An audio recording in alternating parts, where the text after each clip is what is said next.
गडचिरोली जिल्ह्यात मागील 3 दिवसापासून सुरू असलेल्या मुसळधार पावसामुळे अक्षरशः अनेक तालुके संपर्क क्षेत्रात बाहेर गेले होते। विशेष म्हणजे भामरागड तालुक्याचा 3 दिवस संपर्क तुटला होता।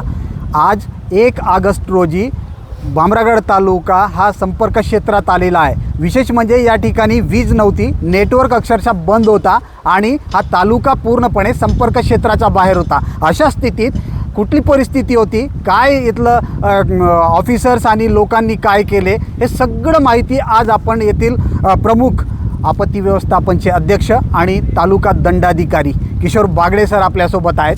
त्यांच्याकडून आपण ही परिस्थिती जाणून घेणार आहोत। सर, काय सांगाल? भामरागड तालुका 3 दिवसापासून संपर्क क्षेत्राचा बाहेर होता, आज कुठेतरी आपल्याला दिलासा मिळाला आहे।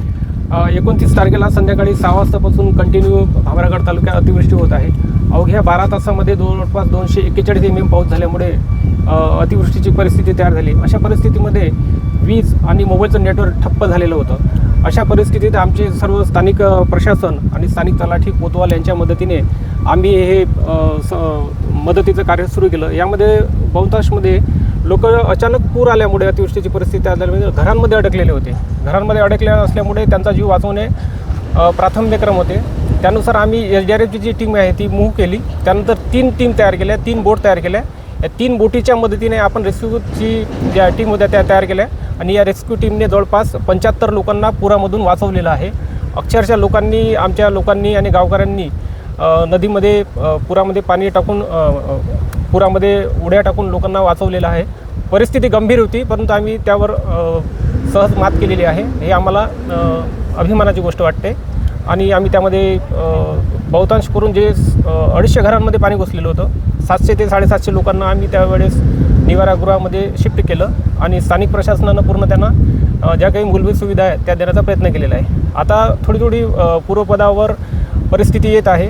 त्यामध्ये जे रस्ते खराब झालेले आहेत किंवा संपर्क तुटण्याची शक्यता होते त्या गोष्टी रिस्टोअर करणे आमच्या लेवलला सुरू आहे। सध्या आता पूर ओसरला तरी खूप मोठे आव्हान आपल्यासमोर आहे, कारण गावात पाणी शिरला होता, घराघरात पाणी होता। आता आरोग्याची समस्या उद्भवणार आहे, काय निर्देश दिले आप?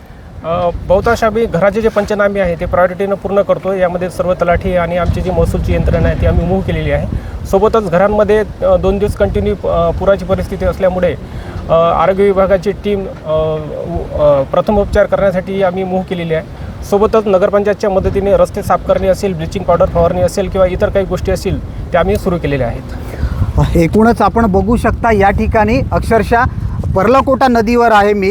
पर्लकोटा नदीवर पूल आपण बघू शकता या ठिकाणी अक्षरशः खचलेला आहे। आता तहसीलदार स्वतः मैदानात उतरलेले आहे आणि काम देखील सुरू केलेले आहे। एकूणच भामरागडची परिस्थिती आता पूर्वपदावर येत असल्याचे चित्र दिसून येत आहे। एकूणच भामरागड तालुक्यातील 128 गावापैकी 100 गावांचा जे संपर्क तुटलेला आहे, आता भामरागड तालुका पूर्वपदावर येत असल्याचे चित्र या ठिकाणी दिसून येत आहे। ग्राउंड झिरोवरून महेश गुंडेटीवार, LS मराठी, भामरागड।